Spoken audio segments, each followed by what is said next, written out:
Every creative field tends to divide into three parts. First, there's the flowering, where creators, often working independently, converge on a few brilliant ingredients. Think Albert Einstein. Next comes the decorative or fine-tuning stage, where the pioneering ideas get tweaked by the likes of a Richard Feynman. These fine-tuners may have more technical expertise than the pioneers, but their work could not exist but for the pioneers. Lastly comes the fine-tuners of the fine-tuners, the Alan Guths. The low-hanging fruit has all been taken, which leaves the realm of speculative ideas, which rely more on rational precepts than direct empirical proof. Let's call this the decadent phase because, though useful at first, this methodology is easily adapted for less useful means. A floodgate of speculation opens, and an avalanche of published papers of debatable usefulness follow.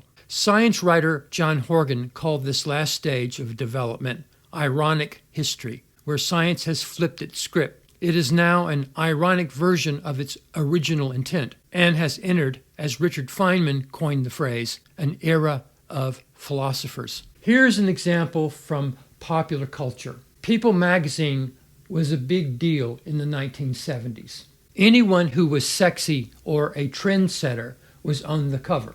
Somewhere around the early 2000s, you began to see Jennifer Aniston and Angelina Jolie on the cover, week after week. Through the years, they got older. No one cared because the shrinking readership of People magazine meant that the readers were the same age as the celebrities. People magazine became an ironic relic of its original intent. Hollywood is well into its decadent phase, where it holds award shows that nobody watches and films that fewer and fewer people see. Think Sunset Boulevard, and you'll get the mindset. Strangely, the decadent phase never really ends in the arts. An art style simply becomes increasingly irrelevant until it morphs into something else. It is often rediscovered by a new group of mavericks who, in having no history with the irony, see a kind of twilight of empire in the obsolescence. This nostalgia becomes the engine of something new. Think how mid-century design became post-industrial urban decay, became the post-apocalyptic art style for video games and movies. One sees this same sort of thing play out in Baroque paintings back in the day, where ruins of classical antiquity were regularly featured in dreamy landscapes.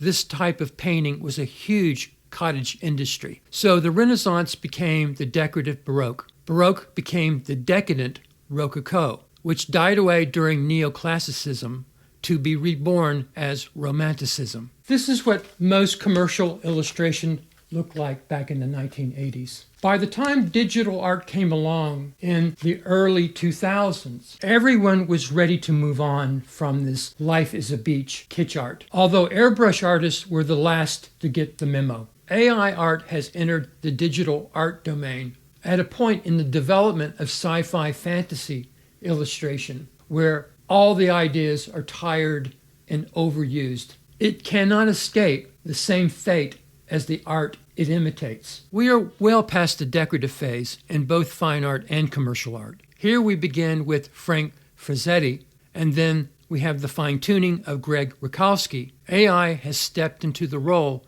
of the fine-tuner of the fine-tuners. Its shortcut art looks like tie-dye t-shirts, and in the realm of tie-dyes, there is no such thing as a bad tie-dye. I found this image online in an article about Baroque art. It is not an image of Baroque art. It is an AI-generated parody of Baroque art. AI art generators are like an illustrator working on a deadline. Lots of merging of dark foreground shapes and misty, vague background shapes. You can skip a lot of detail using these tricks. Of the two arms that this cherub has, one of them is almost passable, and the other one is just a piece of mangled meat. Over here we have a torso that has an arm growing out of its stomach. Some will say that these glitches are just temporary, to which I say, on the way to what? This creative decadence is the high watermark for AI art. Removing the glitches only speeds this art towards state-of-the-art mediocrity. Those who traffic in clichés are, again,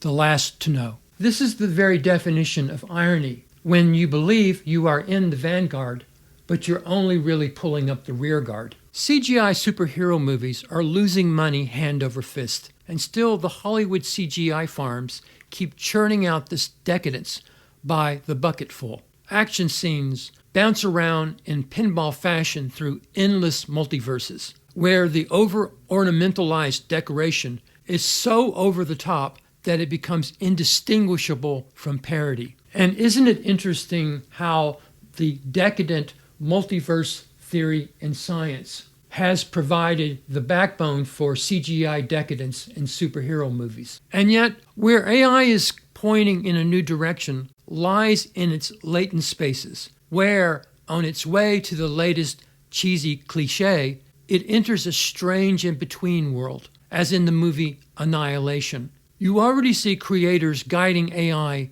into these post-industrial landscapes, like an urbexer, and leaving it there. These in-between worlds will probably be limited to the fine arts initially, since commercial art relies on a payday, and it may take a while to monetize this, in which case, rinse, lather, and repeat.